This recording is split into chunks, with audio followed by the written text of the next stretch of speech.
உயர்நிலைக் குழுவில் நாங்கள் எடுத்த முடிவின் அடிப்படையில் வெளியிலிருந்து ஆட்சி அமைப்பதற்கு ஆதரவளிக்க வேண்டும் என்பதுதான்.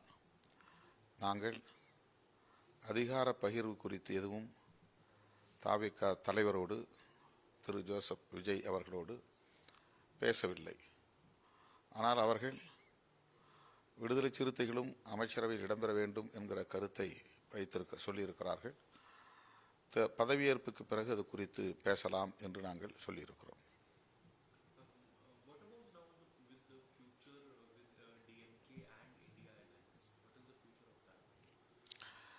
காங்கிரஸ் திமுக அணியிலிருந்து வெளியேறிவிட்டது. தவிகவுடன் இணைந்து ஆட்சி அதிகாரத்தில் பங்கேற்பது என்று முடிவெடுத்து விட்டது. இந்த நிலையில் திமுக இந்தியா பிளாக் என்கிற அந்த அணியில் இடம்பெற வாய்ப்பில்லை. மக்களவை உறுப்பினர் கனிமொழி அவர்கள் மக்களவை தலைவர் திரு ஓம் பிர்லா அவர்களுக்கு கடிதம் எழுதியிருக்கிறார். அவையில் திமுக உறுப்பினர்களுக்கு தனியாக இருக்கைகள் ஒதுக்க வேண்டும் என்று கோரிக்கை விடுத்திருக்கிறார்.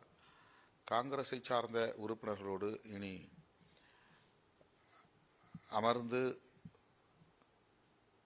மக்களவையில் பணி செய்ய இயலாது என்பதை தெரியப்படுத்தியிருக்கிறார். இதன் மூலம் இந்தியா பிளாக் கூட்டணியில் திமுக இடம்பெற வாய்ப்பில்லை.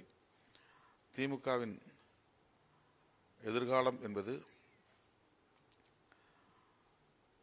இன்னும் பாதிப்படையவில்லை. அவர்கள் 60 சட்டமன்ற உறுப்பினர்கள் பெற்றிருக்கிறார்கள். திறம்பட சட்டசபையில் பணியாற்றுவார்கள். ஆகவே எந்த பாதிப்பும் அரசியல் எதிர்காலத்தில் நிகழாது என்று நான் கருதுகிறேன்.